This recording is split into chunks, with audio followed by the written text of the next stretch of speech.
Growing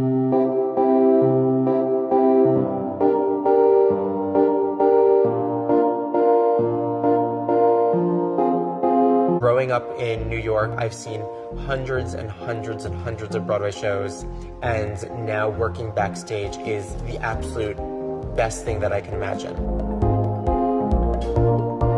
My journey to Broadway was probably a little different than most people. I went to school as a fine arts painting major. I left college a year and a half in to pursue my dream to work in theater. I still paint. To me, when I am doing makeup, my inspirations come from art and just adapting them into a different canvas. I was working for a theater company out in Long Island for about 4 years, and I was pretty much a slave for them. Whatever they needed, I was really there to do. So that was kind of my college experience. And the biggest things that I learned was not to be crazy, to go in, do my job, show up, not cause drama. But I really don't want to die. I really don't. For A Gentleman's Guide to Love and Murder, I worked with Linda Cho, who is the Tony Award winner for the costumes for the show. And she had this very high fashion, stylized version of what 1909 really looked like.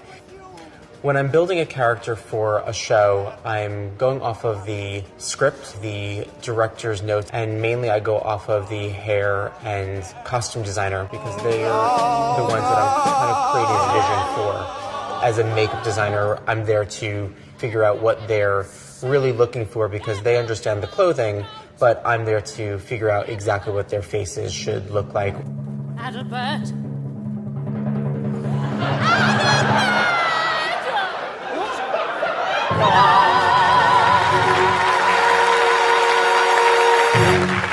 We had one character played by Jefferson Mays originally. Slap! He played 8 characters throughout the show, and his changes happened between 5 minutes and they came down to about 17 seconds. Remembering the climax of the play, my biggest challenge for the Dicewith role was trying to keep his lip from not being torn apart or bleeding because every scene would be a change and he would have to reapply makeup and then take it off and reapply makeup, or it's the removal of glue from a mustache. Shot herself in the temple. Shot herself! Because the role is so demanding, anyone who is in that track always seems to be a huge sweater. There are different layers of makeup and powder that we've used that help keeping sweat completely off their face. The Dicewith family's role changes 8 different times, 8 different characters. It's 17 different times that he's changing into those roles. And it can be as easy as a mustache being applied, or there's blush and lip gloss that's added for certain characters. There are tiny elements that are added or taken away for each of those characters that we've designed for, though he has a very basic plot that he goes off of.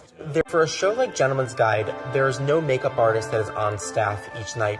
So I went in and teach every single person their makeup plot, and even if they're an understudy or a swing, they all get face charts that will help them go through the looks when they can't really have me there to help them.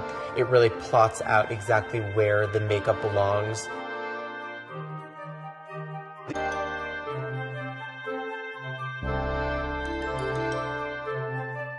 The makeup and hair supervisor that's on the show does keep in check with making sure that everyone is fully stocked with makeup. I do pop in probably every other week or so. I just take a quick look at the show, make sure that everyone looks good.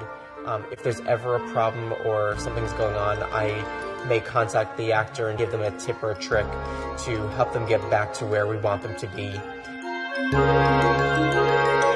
Adapting to an actor, no matter what they have a requirement about, is definitely my goal. I want to make sure that they are taken care of, and knowing if they're allergic to latex, so making sure that lashes can be applied and they're not going to have an issue is always a very big question that I always ask when I'm meeting with an actor to find out what they're about. The best advice that I can give an aspiring makeup artist is to get yourself out there and to never say no to any project. I think I've done more free events in my entire career, and now that I am getting paid for them, there's a reason behind it. I pounded that pavement and I made sure that I put my time in to get where I am now.